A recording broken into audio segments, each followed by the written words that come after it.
betul bahwa Rasulullah SAW itu gemar dengan susu kambing. Ketika Rasulullah melakukan perjalanan hijrah dari Mekah ke Madinah, beliau mengutamakan mengonsumsi susu kambing. Dan ketika beliau berada di Gua Thur, Rasulullah dan sahabatnya Abu Bakar As-Siddiq juga meminum dan menikmati susu kambing tersebut.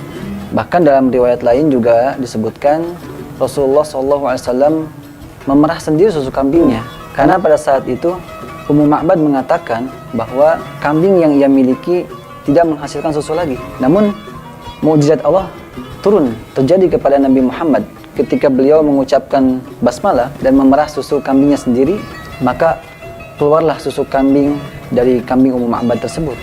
Susu kambing yang diperah oleh Rasulullah itu begitu melimpah sehingga bisa dinikmati dengan sahabat-sahabat yang lainnya.